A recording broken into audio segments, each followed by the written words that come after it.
Olá, pessoal. É um prazer estar hoje aqui conversando com vocês sobre um dos temas que eu mais aprecio na vida, que é a leitura. A leitura compreende, evidentemente, a literatura, mas a leitura vai muito além disso tudo. A leitura é uma compreensão que a gente tem do mundo através dos sentidos, né? A visão é um deles. O tato, para quem tem uma deficiência visual, é o condutor dessa literatura, dessa escrita para o cérebro. Mas nós temos coisas maravilhosas. Temos, por exemplo, o cinema, que sem dúvida reúne todas as artes. Todos nós sabemos disso, né? Chamada sétima arte, aquela que congrega todas, porque um roteiro cinematográfico nada mais é do que literatura. Uma adaptação cinematográfica é literatura, né? Sendo adaptada ao cinema. Mas, como leitor e como amante do cinema, eu ainda, se tivesse que levar para uma ilha deserta um filme ou um livro, eu levaria o livro. E vou contar a minha experiência, que é a seguinte: o porquê disso? O livro, ele me dá a capacidade de criar o cenário, de interpretar a figura dos personagens, de imaginar a época, o sabor, o cheiro, o barulho que está acontecendo. O filme me dá isso pronto, porém com a visão de um diretor, de uma outra pessoa. Né? Se eu for contar o livro para alguém, a história do livro para alguém, eu vou fazer esse papel do diretor. Eu vou dizer que a Cinderela tinha um sapato rebordado de pedras preciosas, azuis e brancas, um vestido rodado com detalhes assim o assado. Mas aí eu já estou passando para a pessoa uma informação que é filtrada por mim. A literatura me dá a voz do autor. E é isso que eu acho fascinante. Mas será que as pessoas também acham fascinante? Então, é exatamente por isso que hoje a nossa primeira convidada aqui desse projeto de leitura, da Casa de Leitura Lia Botelho, para 2021, é uma pessoa que eu reputo como extremamente importante e que tem todos os méritos e as indicações possíveis. Quando eu comentei quem eu estava trazendo hoje, só tive cumprimentos pela escolha, que é uma indicação também de um grande amigo, doutor professor Rodrigo Fialho, da unidade de Leopoldina, Minas Gerais, da Universidade Estadual de Minas Gerais, da UENC. E antes de passar a palavra para ela, eu vou fazer algo que nós aqui insistimos em fazer, que é me auto-apresentar. E por que eu faço isso? Exatamente para as pessoas como eu que têm deficiência visual. Então, quero dizer para vocês que meu nome é Alexandre Moreira, eu tenho 70 anos de idade, eu sou branco, do gênero masculino, eu tenho altura média, estatura média, tenho poucos cabelos, infelizmente, castanhos, uso óculos, e nesse momento que eu estou falando com a professora e mestra Aniceia, eu estou usando uma camisa de mangas curtas, branca, estampada com figuras em preto, e atrás de mim há uma estante com livros. Bom, gente, feita essa apresentação, e lembrando vocês que eu, Alexandre, estou no cargo, ocupo o cargo no momento de coordenador da Casa de Leitura Lia Botelho, que fica em Leopoldina, Minas Gerais, e que pertence à Fundação Ormeu Junqueira Botelho. Estou passando a palavra para que ela se apresente à professora mestra Aniceia Então, é um Romagnol. prazer estar aqui. Eu, primeiramente, então, vou me apresentar conforme o Alexandre já o fez. Meu nome é Anicésia Romagnol, eu sou professora há 32 anos, Eu sou de estatura média, mulher, e meu cabelo é médio, liso, repicado e também castanho, um castanho claro. Sou branca e atrás estou vestindo um vestido verde água florido e atrás de mim há uma estante com várias repartições e com dois arranjos de flores amarelas, uma amarela e outra com um pote amarelo mais verde. Eu sou professora universitária e também trabalho na educação básica e a minha vida inteira eu trabalho como professora e educadora desde 16 anos que eu trabalho como professora e trabalhei em rede municipal, estadual, redes particulares, no SEBRAE, na Escola Técnica de Formação Gerencial, trabalhei também no Equipe, quando ele era ainda uma outra instituição, tinha uma outra denominação. Trabalhei também na FIC, e lá fui coordenadora de letras, trabalhei em todos os cursos de graduação na época, também trabalhei com pesquisa e extensão lá, e hoje eu tenho uma grande honra de ser uma professora da Universidade Estadual de Minas Gerais, sou uma professora efetiva de lá. Desde 2013 que eu me encontro lá, tive a grande honra de conhecer e conviver com a doutora Beatriz, e hoje eu tenho uma grande honra também de fazer parte daquela equipe que é coordenada e dirigida pelo professor Dr. Rodrigo Fialho Silva. E estou muito feliz de ter recebido esse convite para esse bate-papo, porque é algo muito informal e espontâneo, e não tem como ser diferente, porque, embora o Alexandre seja essa pessoa tão, eu acho, tão erudita e tão inteligente, ele também é uma pessoa que carrega em si, na sua fala, o que eu acho não simplista, mas a simplicidade na comunicação que todo mundo entende. Então, muito obrigada. É um prazer estar aqui, tá, Alexandre? De Prazer coração. todo meu, muito feliz, muito contente, muito honrado por ter aceitado esse nosso convite de estar aqui hoje, para a gente poder fazer esse bate-papo mesmo.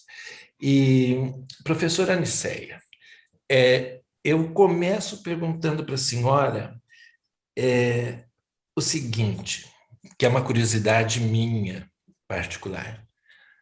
Pode-se aprender a gostar de ler? Sim, a leitura pode ser ensinada, o gosto pela leitura pode ser aprendido e aprendido. Então, eu vou dizer o seguinte, que para aprender a gostar de ler, a gente precisa de aprender desde tenra idade. Hoje em dia, nós já temos a literatura no ventre materno e para os bebês, porque a neurociência, e Vygotsky já dizia isso, mas a neurociência cognitiva na atualidade, ela, através de pesquisas e estudos, ela comprovou, através de vários exames, que a fase em que o indivíduo mais aprende é entre 0 e 3 anos, em que o cérebro mais faz sinapses. Há uma questão que as pessoas perguntam, mas acontece que o bebê não sabe falar, ele não tem linguagem, mas as sinapses, né, são muito rápidas. Então, se ele for estimulado a utilização do objeto livro, contação de história, mas principalmente a leitura, automaticamente ele vai tendo conhecimento do mundo através da linguagem e da interferência do outro, porque, como Vygotsky já nos ensina, que nós aprendemos através das interações e precisamos da linguagem para eu me fazer como um ser humano, um sujeito social.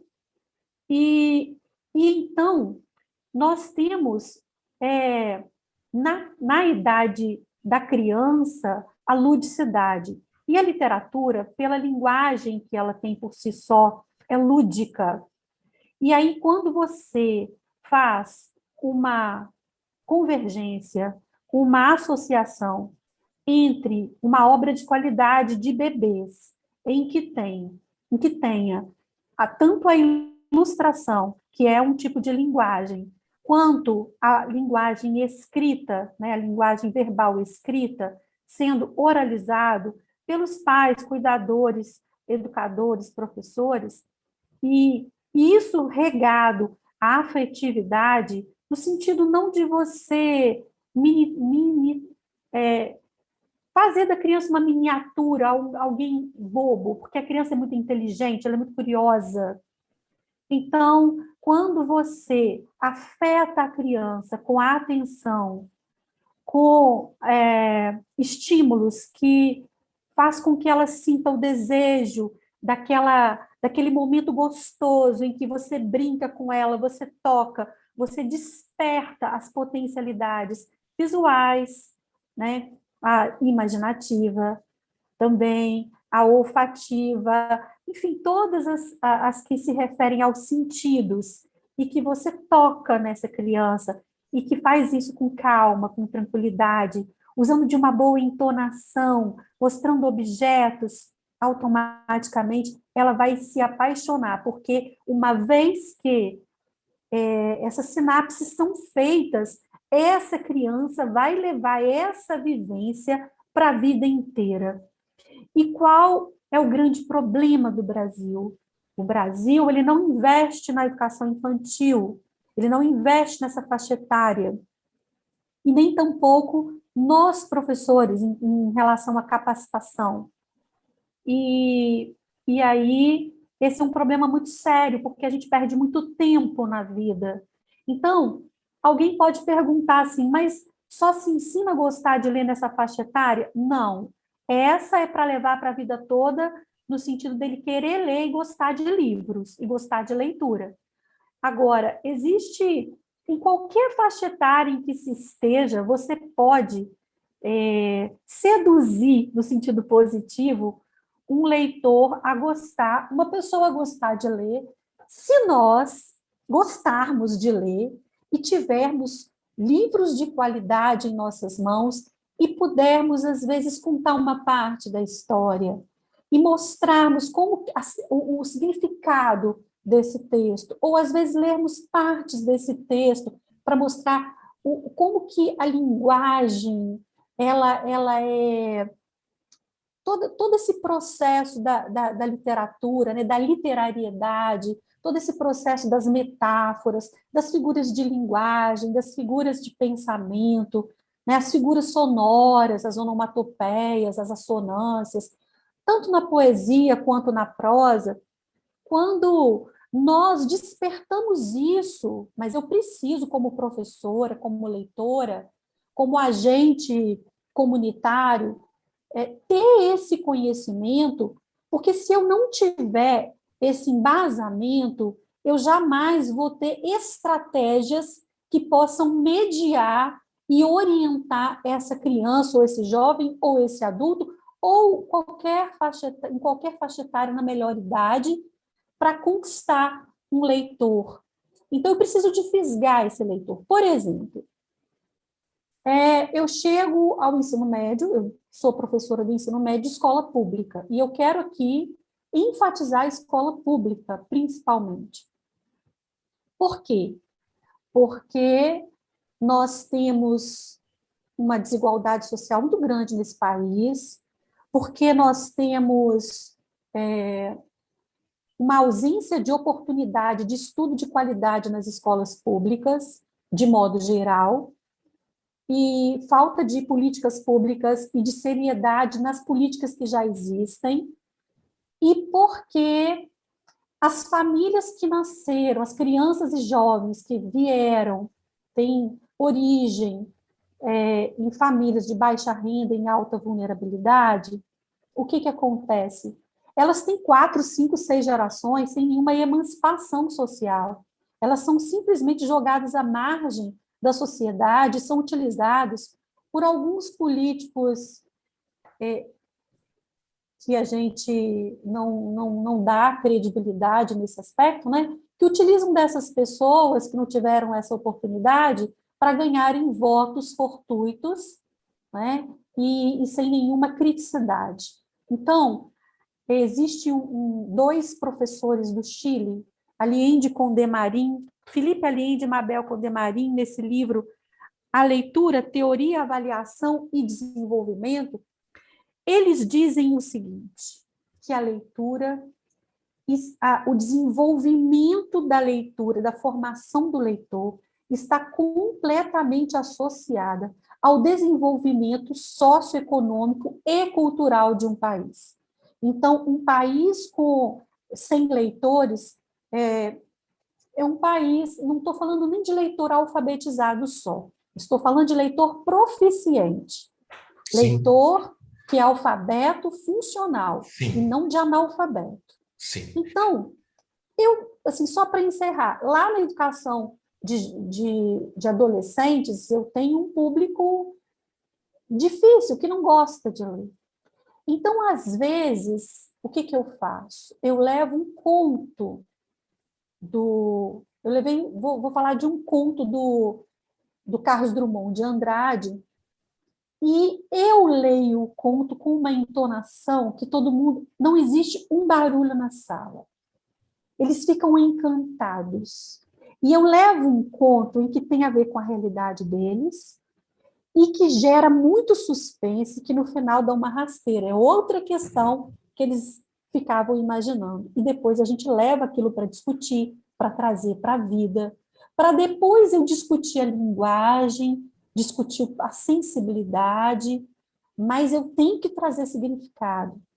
Sim. Então, só para ter uma ideia, não sei se eu respondi, mas a literatura conquista porque Roland Barthes dizia Sim. que, eu gosto muito dessa frase do Roland Barthes, ele disse assim, se algum der uma louca no currículo escolar e acabar em todas as disciplinas, se ficar tão somente a literatura, nós vamos nos virar bem, porque a literatura, ela transcende ao tempo, ao espaço, ela fala da história, ela fala dos seres humanos, da cultura de um tempo, de um país, de uma época, e das questões científicas, e ainda utiliza do discurso, do modo de pensar, das ideologias. Sim. Então, e regado tudo isso, você tem uma linguagem que é o grande diferencial, que traz a sensibilidade, a reflexão e os aprofundamentos.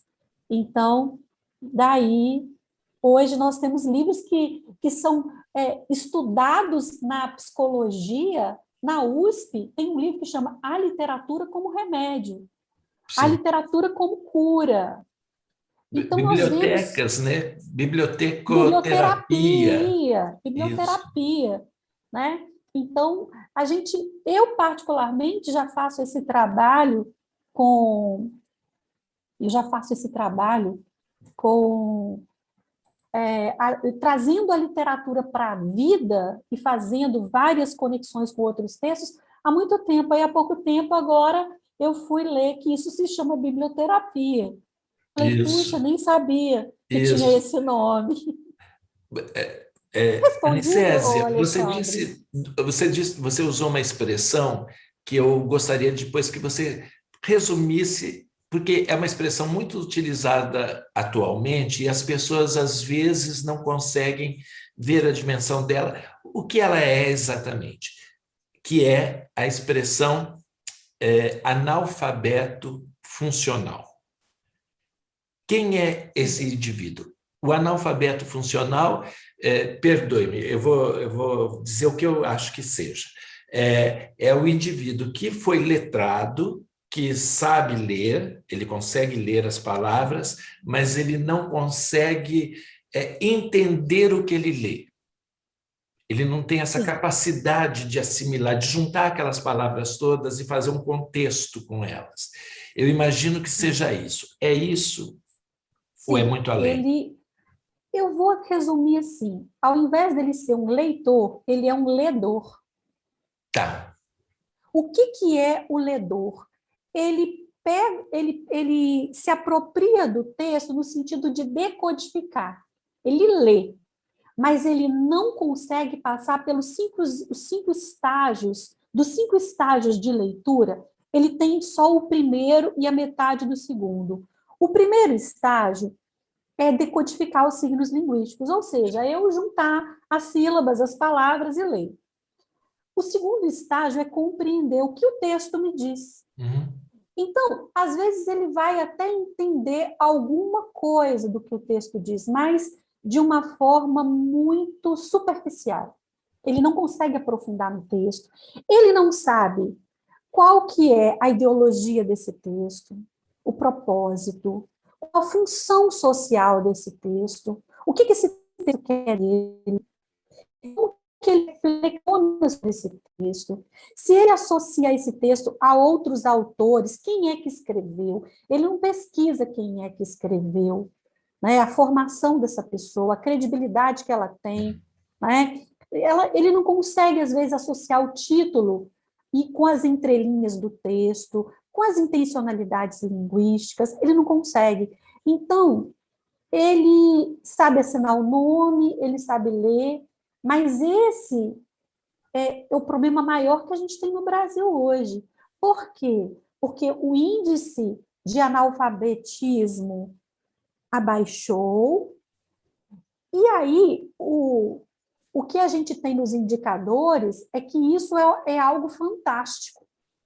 Só que nós estamos esquecendo de um mascaramento, nós estamos esquecendo de algo que está maquiado aí por detrás desses indicadores, que é o indicador do analfabetismo funcional.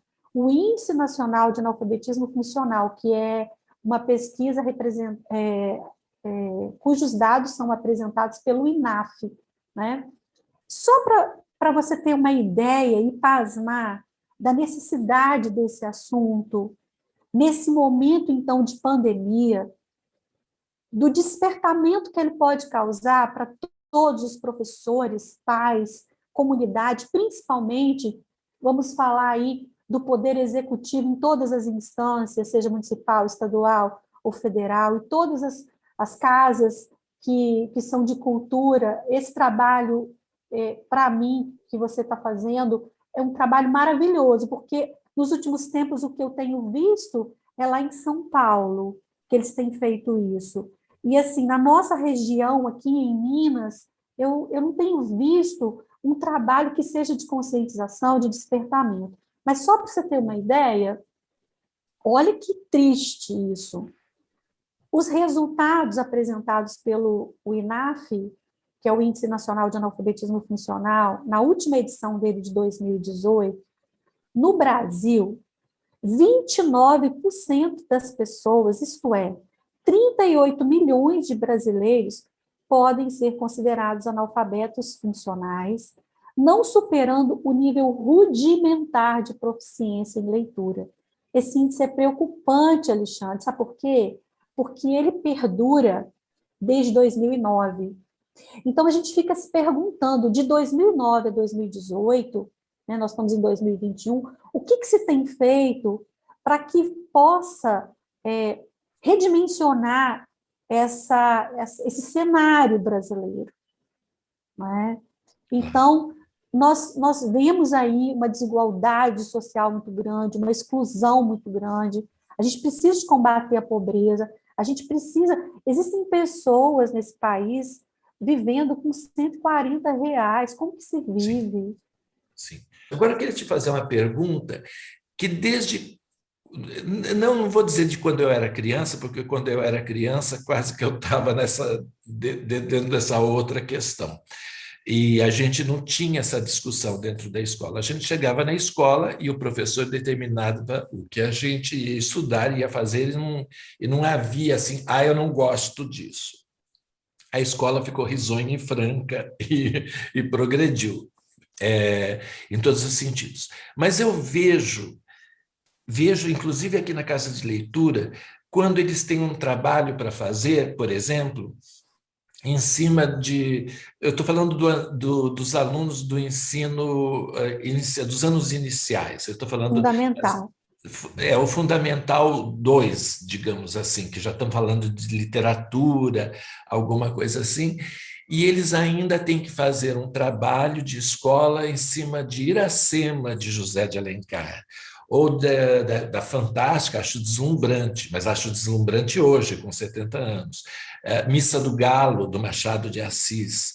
Né? Eles não têm identificação com aquela linguagem, com aquelas expressões, com aquele comportamento. Isso, às vezes, não é levado também em consideração de contextualizar, porque eles teriam que ter também um conhecimento da época em que viveu Machado de Assis ou José de Alencar, o que eles representam dentro do cenário da literatura brasileira, para entender. E, às vezes, eu imagino, não sou professor, nunca fui, imagino que nesse processo perca-se muito o aluno que poderia ser um bom leitor, porque ele acha que toda leitura é monótona, antiquada, de difícil uso de expressões que para ele são muito desconhecidas ainda. E eu não estou acusando com isso o professor de maneira alguma, mas até porque esses livros são sugestões feitas num outro patamar, que não é só dentro da escola, vem de cima, né? A literatura básica, aquilo que vai cair no vestibular, aquilo que é isso que você precisa. Quando você me diz, por exemplo, logo ali atrás, que você comentou que você levou Carlos Drummond, que é um poeta, é um cronista maravilhoso, é fantástico. A sonoridade dele, ainda que erudita, eu digo assim no sentido de que, mas ele trabalha essa erudição com palavras de todos os dias, daquilo que não está usando mais uma expressão antiquada, um francesismo, coisas meio que da corte ainda que sobrava do Brasil para colocar. Eu acho isso fascinante, porque você vai ensinar de uma pessoa que é contemporânea nossa, já falecida, mas é contemporânea. Eu acho que é muito mais adequado. Você acha que essa minha conjectura de que é possível que se percam alunos dentro do próprio processo de aprendizado na escola? Leitores, alunos Alexandre, leitores, eu quero a dizer. sua percepção é perfeita. Ela é perfeita. A escola, às vezes, enxota o leitor. Ao invés dela conquistar, ela joga, às vezes, fora uma grande potencialidade que tem ali. Ela não quer descobrir, às vezes, as grandes inteligências. Nós precisamos de ter, em tudo na vida, a gente tem que ter cuidado. A gente tem que ler o outro. A gente tem que saber, como você diz, né? No início, você disse no início da nossa conversa, a leitura, ela não é uma leitura só dos signos linguísticos, ela ultrapassa é, é, tu- tudo que existe. Nós lemos quando você observa, quando você sente a voz, o ritmo da voz, a entonação, se ela é segura, se ela é insegura. Você lê o corpo fala, tem até um livro que diz o corpo fala. Então, o tempo inteiro nós estamos lendo, percebendo, associando, né? Ler uma obra de arte tem várias possibilidades. Você sente, você imagina, ou você estuda o autor, estuda aquele estilo e compara com uma determinada época. Então, por exemplo, para eu saber o que é distopia, eu já li esse livro sobre o qual você disse, E, por né? sinal, quero me corrigir agora. Eu troquei o nome do autor. O autor é George Orwell, por favor. Orwell. Então, Orwell. Ray sem problema. Bradbury é outra coisa. Então, mas ele faz um diálogo também com esse livro. Uhum. Então, e você falou muito bem, antes de eu te responder sobre essa questão, que é até assim, essa massificação, como que a mídia, como que o exagero do consumismo, ele provém muito daquilo que eu tenho a liberdade, mas eu não sei usá-la, porque eu não sei enxergar, eu não tenho discernimento. A pessoa fala assim, eu sou livre, eu tenho meu livre-arbítrio, eu faço o que eu quiser. Não faz. Você faz tudo que o seu mestre mandar se você for um analfabeto funcional. É aquela brincadeira, né? Boca de forno, tudo que eu mandar, faremos todos. Então, a Dora Encontre, ela até diz que a complexidade do mundo contemporâneo, ela mergulha os mais conscientes em perplexidade e empurra os mais alienados às distrações para se esquecerem dos graves problemas que atormentam o ser humano nesses tempos líquidos, para usar uma expressão aqui do Bauman, né, do polonês Zygmunt Bauman. De fato, nós estamos desenraizados, porque massificados, perdidos em virtualidades que nos fazem esquecer quem somos, que nos fazem duvidar de tudo, que nos fazem solitários e esvaziados. Até a internet, toda essa questão que a gente está usando, tem que saber como usar, para que usar. Existem pessoas que têm todo um equipamento maravilhoso, mas não sabem utilizar. Então, voltando à sua pergunta, eu vou dizer o seguinte: primeiro, eu ensino Camões para os meus alunos. Eu ensino os Lusíadas. Sim. Mas eu não tenho condição de, no ensino médio, pedir para que eles leiam os Lusíadas. Eles não têm condições. Então, eu vou dizer assim, quando eu começo a trabalhar com os meus alunos, seja qual turma for, eu sempre começo pela crônica. Por que a crônica? Porque a crônica ela é um texto pequenininho, mas ela é um texto difícil. Por que ela é um texto difícil? Quando ela tem literariedade, quando é uma crônica boa. Sim. Né? Estamos falando de qualidade literária. Então, o que acontece? Ela é um texto pequeno, ela não cansa, e eu tenho condição de fazer vários questionamentos para o meu aluno quando a gente lê em roda de leitura.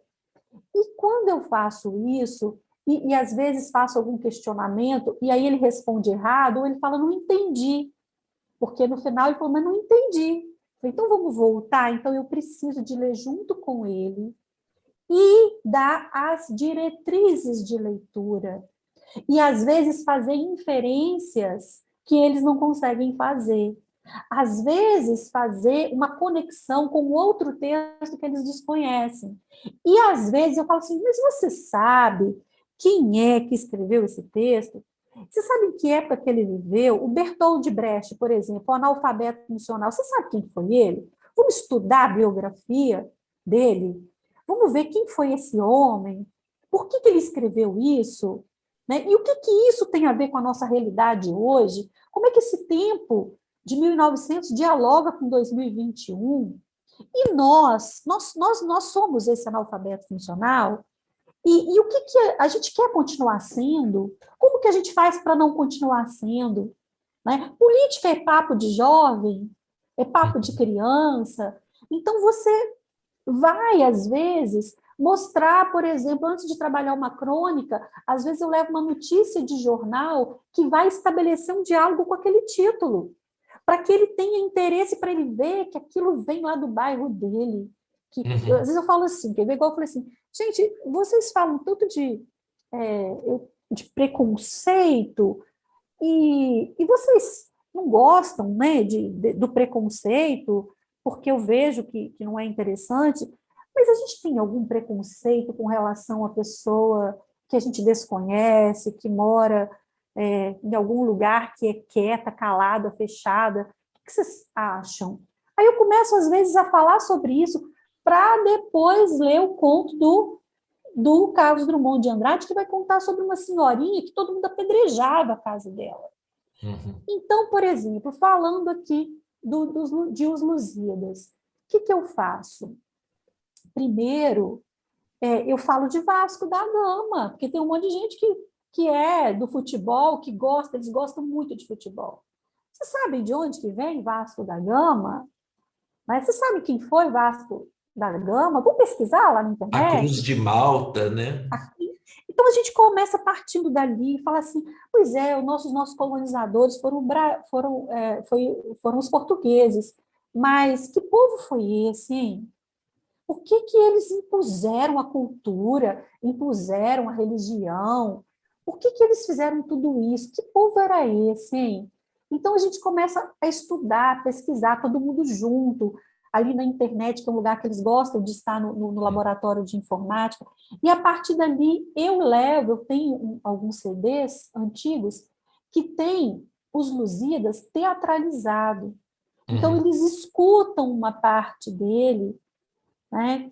E aí eles ficam encantados. E aí eu vou pegando partes, vou explicando como é que a obra se divide, qual que era o objetivo da obra, quem foi Camões. Eu começo, às vezes, com um soneto, né, de Camões, com a música do Renato Russo, para depois chegar lá, o que significa Lusíadas, que vem de qual palavra, do luso, você trabalha a origem da palavra, né? Que povo é esse lusitano? Aí eu pego as partes assim que são mais assim, encantadores, como o Velho do Restelo, o Gigante Adamastor e faço as vozes. Eles ficam Uhum. meio assim, achando aquilo engraçado. A professora, nossa, no ensino médio ela faz essa voz, mas eles se encantam. E se encantando, aí às vezes eu pego partes para eles terem uma ideia do que é aquela obra, pego a linguagem, olha que linguagem difícil, vamos tentar entender, mas eu não consigo trabalhar a obra toda, mas eu levo a cultura, levo a linguagem, levo a estrutura daquele texto, a importância dele até os dias de hoje, para depois eu pegar um texto, para eles fazerem uma E análise trabalhar o texto. textual, Aham. e às vezes fazer uma roda de leitura, mas eu não Isso. posso pegar muita coisa. A gente acha, Alexandre, que ler muito é ler bem. Não tem nada a ver. Não, não, não. Não tem nada a ver. Tenho Então, perguntas a esse respeito e você já começou a respondê-las, porque é exatamente isso, às vezes me incomoda muito. Há algum tempo atrás, eu fui responde. convidado para participar de uma reunião de professores não, de pais, em uma escola, e ao final da reunião, a, a professora de português, de língua portuguesa, apresentou um resultado de um projeto de leitura em classe. Separaram, ela fez uma seleção prévia de livros para a idade daqueles alunos, que era por volta dos 12, 13 anos, e eles tinham um caderno onde eles anotavam o livro que eles retiravam da classe. Eles liam, devolviam o livro, o colega tirava o livro, devolvia o livro dentro daquela seleção. Ela fez uma curadoria desses livros. Então, foi muito aplaudido, muito elogiado os alunos que tiraram, dentro de 30 dias corridos, retiraram mais de 15 livros. O que eu fiquei boquiaberto, sinceramente, porque não eram livros de 8 páginas para bebezinhos, para crianças, para quem está sendo letrado naquele momento. Eram livros, fosse o que fosse, de ficção, mas eram livros. E eu fiquei pensando, gente, eles não leram, eles competiram. Sabe, leitura dinâmica, que se faz assim com o olho e diz que entendeu, né? Quer dizer, então, cadê o aproveitamento de literatura? A diferença de você ler e você ler literatura, de você gostar de literatura e gostar simplesmente de passar o olho ou sensorialmente na página do livro. Então, isso foi uma coisa que na época me incomodou muito pensar nisso, quer dizer, que vantagem existe nessa leitura que a pessoa nem fixa, nem consegue fixar tudo aquilo, porque é impossível, nenhum crítico de um jornal que escreva sobre literatura, ele vai ler inteiros, 15 livros por mês, porque ele não tem nem condições físicas de ler isso, a não ser que ele vare noites e dias lendo. Bom, tudo bem.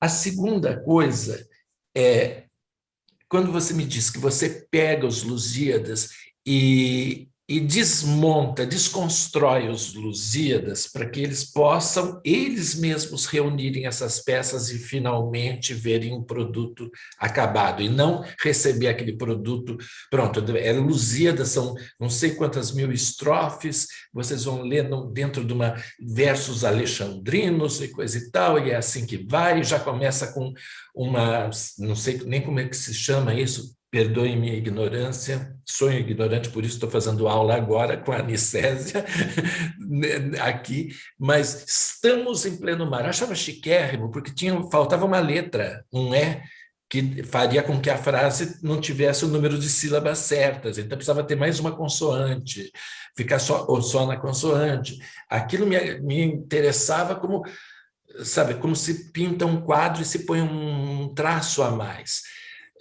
Mas eu pergunto a você, voltando um pouco, contação de história é uma forma de preparar, é uma forma válida de, vou chamar de leitura, entre aspas, talvez não precise nem das aspas, né? Mas a contação de histórias.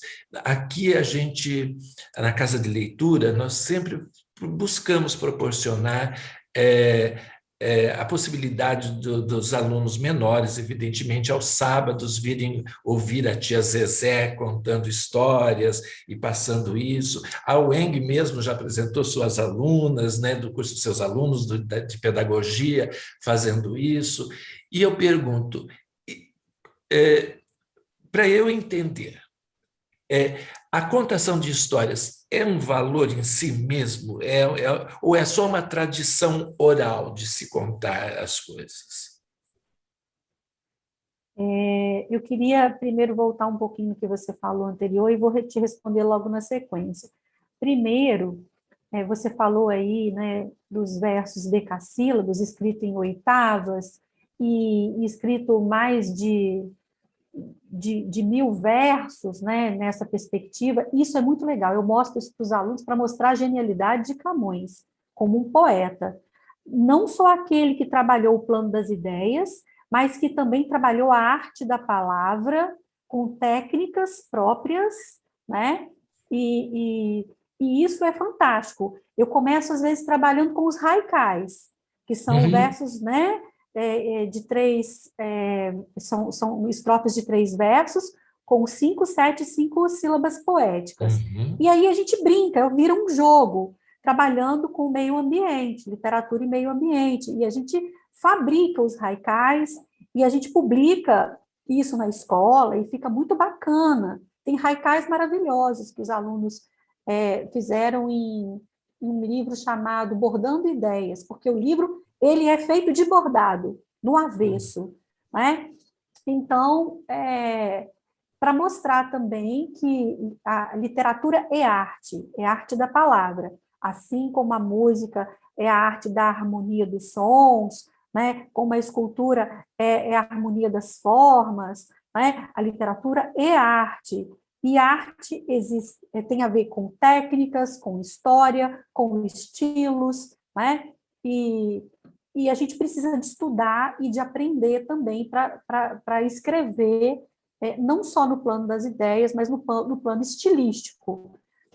Então, esse é um ponto também que você falou e que eu achei muito interessante, porque o professor ele não precisa só de falar no plano das ideias, ele deve também mostrar esses outros aspectos que têm a ver com a versificação, que tem a ver com os tipos, né, os estilos de época, isso é interessante demais, as temáticas que se relacionam à história e ao homem da época.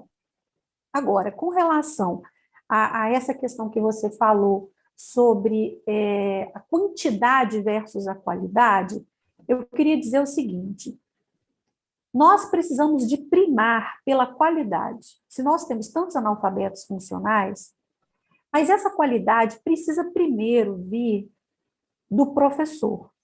E o professor, ele tem, principalmente, o pedagogo, que vai trabalhar com os pequenininhos, né, lá na educação infantil e nos anos iniciais. A pedagogia, ela tem uma lacuna, de forma geral. Qual é? Ela não tem teoria literária.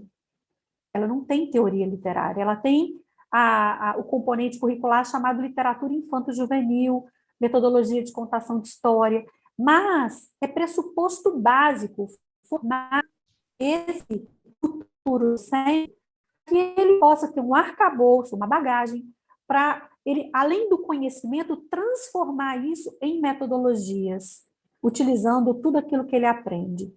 Então, é importante trabalhar nessa formação inicial e nessa formação continuada.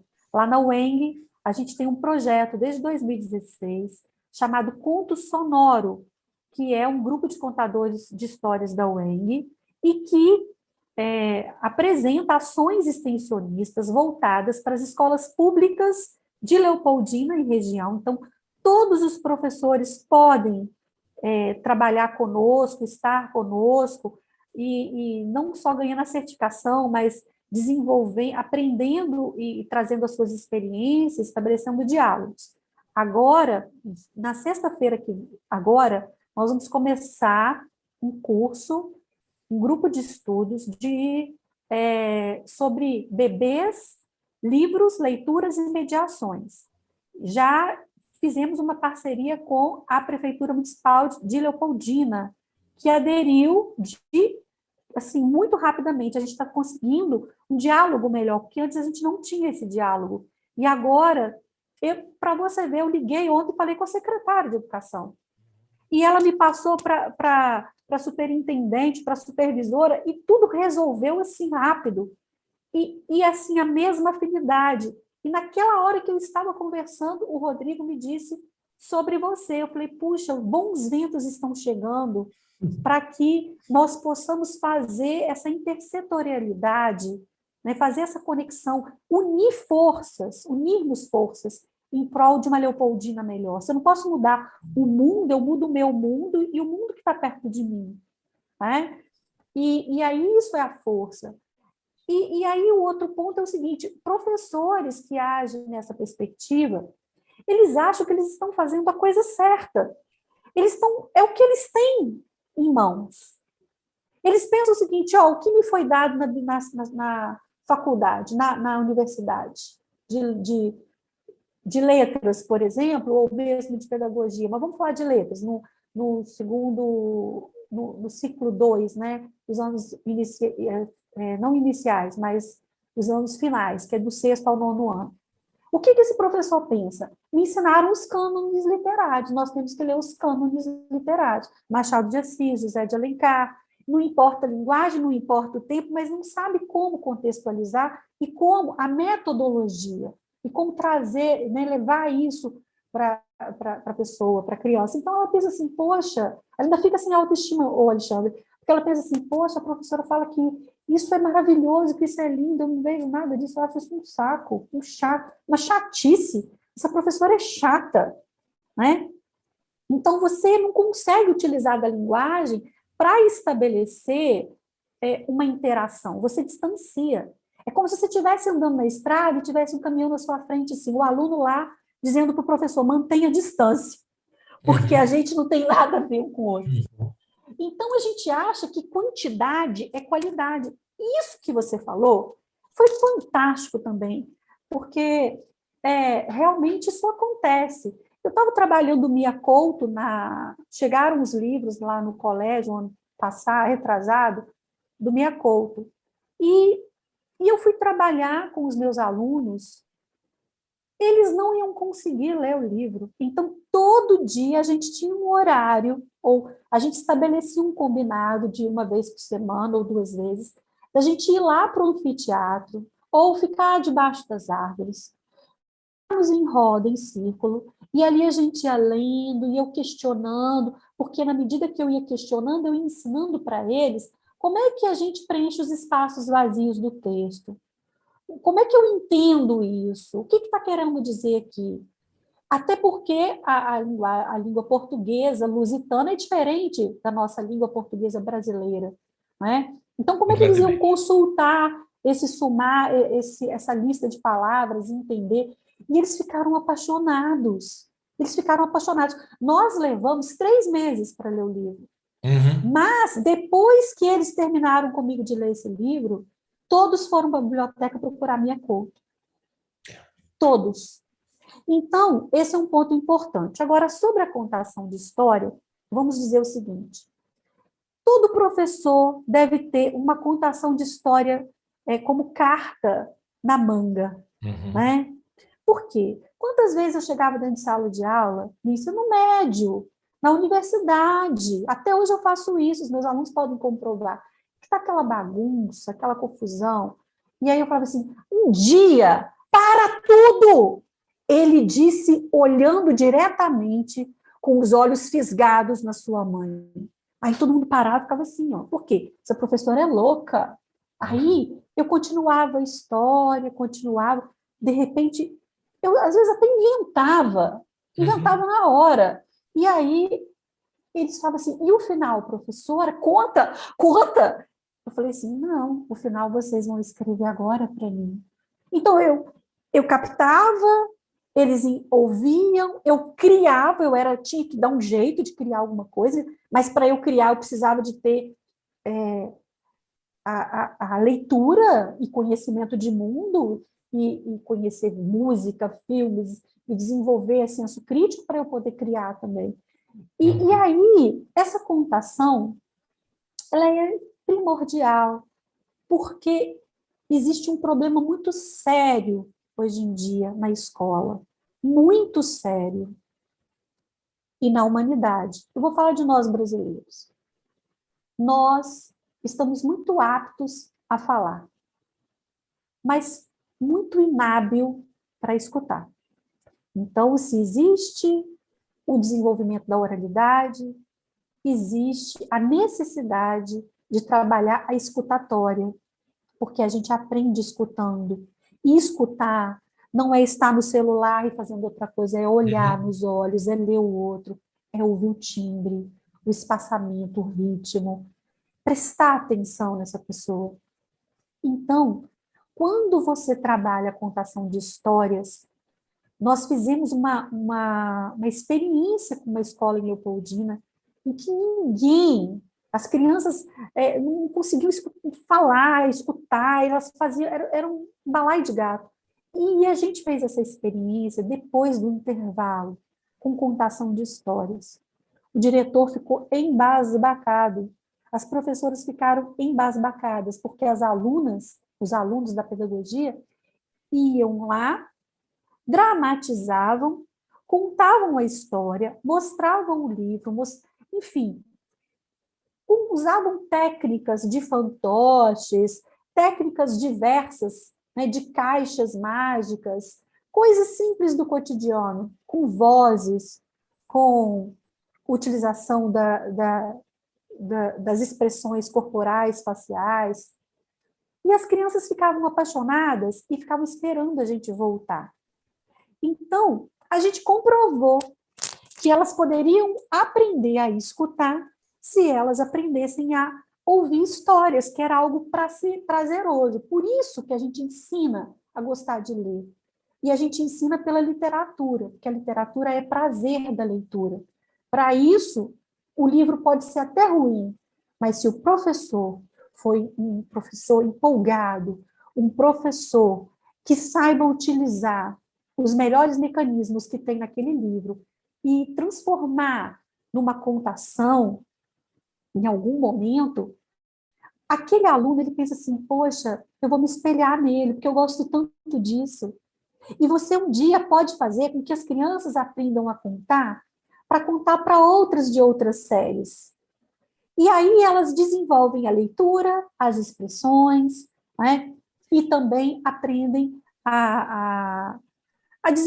elas abarcam uma quantidade maior de vocabulário, elas, claro que com a orientação do professor, elas vão obtendo um número maior não só de palavras, de ideias, de cultura, elas se apropriam muito mais da cultura de modo geral e conseguem estabelecer diálogos entre as diversas artes. Então, a contação, ela deve ser, inclusive, para adulto, para qualquer idade, para qualquer faixa etária, ela é importante. Agora, junto a ela, Nós não podemos só a contação. Nós precisamos também de levar o livro, de ler. Então, é preciso ser um pouco intermitente.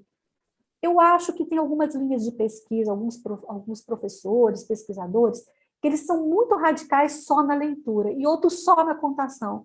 Eu acho que um pássaro não voa com uma asa só. Então, a gente precisa de ter harmonia e equilíbrio. E agora, na casa de leitura, eu acho essencial esse trabalho, porque nunca ninguém vai conquistar alguém sem primeiro mostrar a magia, externalizando, saindo do livro e transformando em voz, humanizando a leitura. Não sei se eu te respondi, mas é exatamente isso que eu vejo, Não que eu penso só e que eu leio. respondeu, como me encantou com a sua colocação. Aniceia, eu gostaria da gente continuar para sempre com esse papo. Espero que a gente possa repetir mais vezes isso.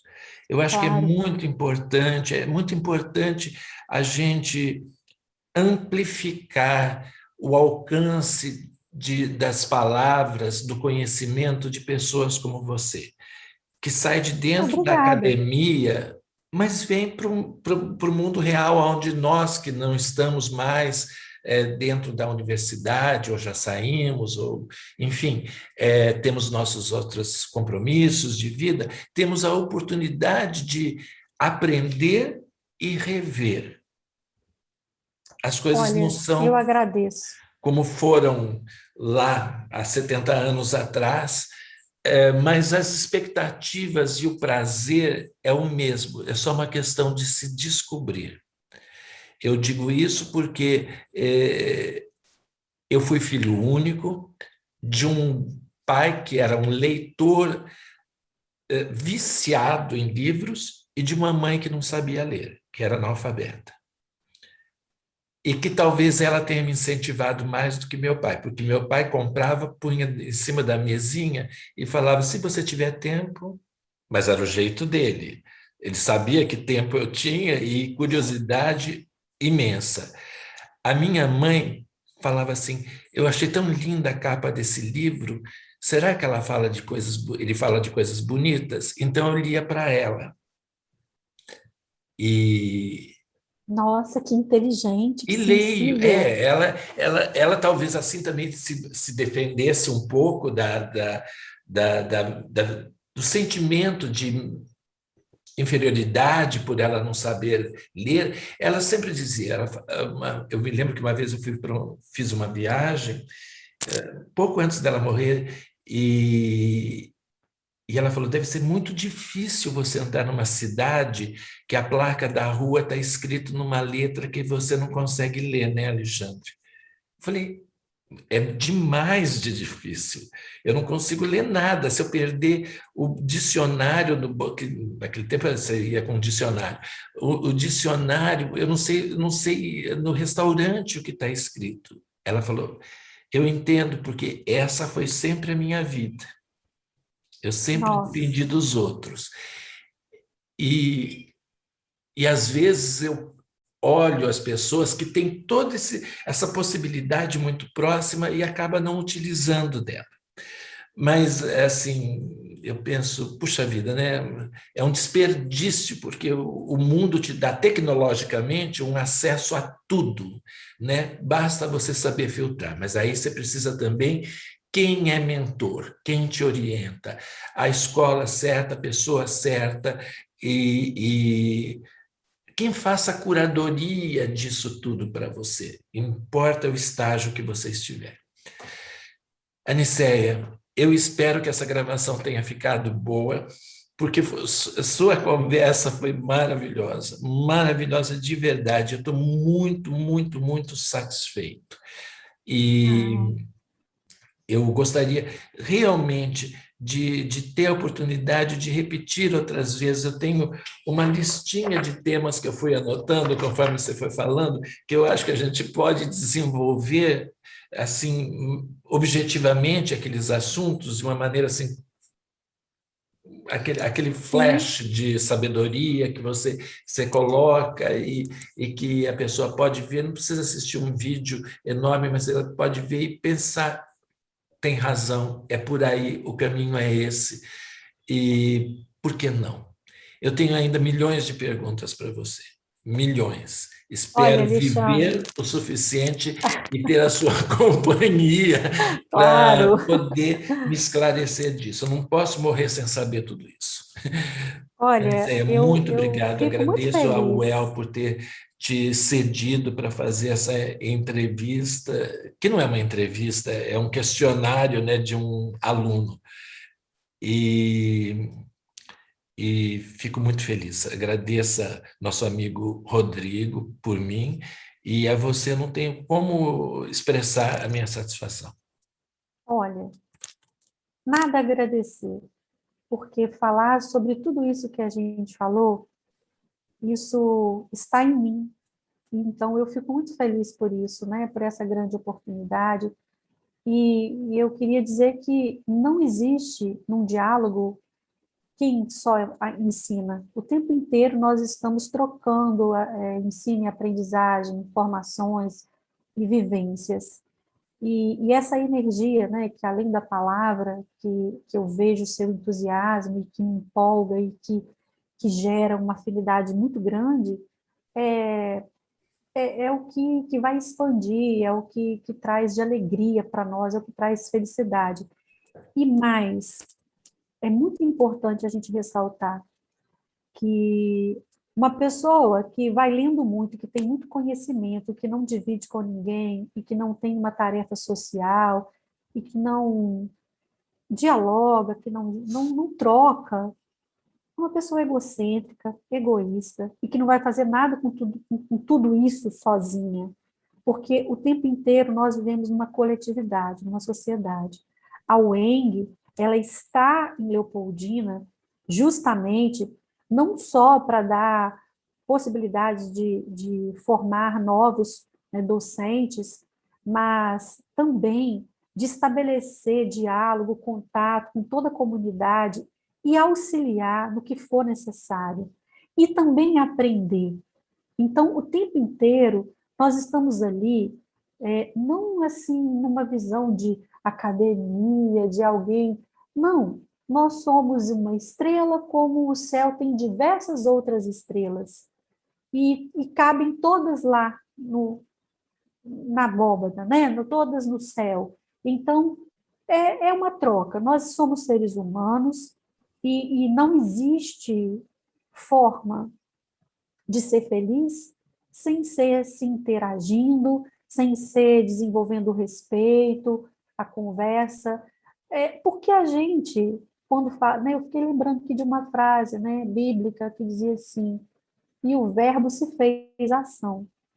E eu fico muito preocupada com isso, porque eu não quero ter a palavra e o verbo só para mim. Eu quero que ele se transforme em ação a partir de mim e com o outro, porque aí existe significado, existe sentido, e aí sim, a gente forma uma comunidade em que as pessoas têm autonomia, não para a gente cortar as asas, mas para a gente orientar o voo. E às vezes se orientar pelo voo de quem um dia a gente orientou. Então, o tempo inteiro, nós estamos nesse propósito. E a felicidade, eu acredito, sabe, Alexandre, que a gente só pode ser feliz quando o outro também se encontra nesse estágio, porque senão a dor do outro vai me atingir, ela reflete. E aí a gente precisa de ter essa troca, né? Então, eu agradeço integralmente esse momento, e estou aqui quando você precisar. Por exemplo, aqui me veio a cabeça de um dia talvez pegar algum texto, um texto, para mostrar o que é literariedade, a partir de um poema infantil. Porque a partir de um texto infantil, a gente consegue entender os mais complexos, né? De autores muito mais complexos. Para eu entender o que é o conto fantástico de Kafka, eu posso entender o que é um conto fantástico infanto-juvenil. Uhum. Então, partindo do mais simples para o mais complexo. E aí, Alexandre, a gente vai desenvolvendo a criatividade. Eu vou dizer que a literatura me salvou, porque eu tinha tantos problemas e tantas perguntas que foi lá que eu obtive e obtenho muitas respostas. Hoje, talvez eu, pelas perguntas, pelo meu espírito rebelde, talvez eu estivesse até no hospital psiquiátrico, mas a arte literária, ela me respondeu, porque eu falava, gente, por que que o mundo é assim? Por que que não é desse jeito? Que coisa absurda. E ficava preocupada desde criança com muita coisa. Então, os contos de fadas me salvaram. A minha professora da educação infantil, a tia Maria Jardim, me salvou com a literatura. A minha mãe que lia para mim, que tinha pouco estudo. Então, o que a gente precisa é fazer igual assim, no sentido positivo, né? Existem países como o Canadá que a criança, quando nasce, ela já vem com uma lista lá na maternidade de livros que a mãe deve ler no pré-natal. Ela faz esse trabalho no pré-natal, né? Ela leva livros de presente, né? Então a gente está precisando. A Anne-Marie Chartier veio ao Brasil em 2019 e ela dessa área da leitura, e ela disse que na Inglaterra, né, e nos países europeus, as crianças, o que que as crianças fazem a maior parte do tempo nas escolas de educação infantil e no nível da alfabetização? Elas estão rodeadas de livros e com boas leituras e com bons orientadores. Então, são espaços diversificados. A casa de leitura, quando chegar, né, um momento presencial, é um lugar que todo mundo tem que ir. Todo mundo, todas as escolas, todas as faixas etárias. A gente tem que ter aprender a desenvolver essa cultura. E ninguém vai desenvolver essa cultura sem ter uma orientação que faça disso um hábito. Alguém precisa se os alunos não gostam, é porque os professores ainda também não estão gostando. Porque aquilo que eu gosto, eu acabo disseminando. Uhum. Flui. É assim, normalmente a minha energia vai exalando aquilo tudo. Então, ninguém tem autoridade para dizer algo que sabe, mas que não vivencia.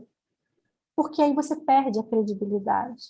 Então, vivenciar, né, é muito mais importante do que ter toda uma biblioteca na cabeça, ou de não ter nada e de fazer o que o outro mandou, sem saber o grande motivo disso. Então, eu agradeço grandemente a oportunidade e dizer que, quando precisar, eu estou aqui.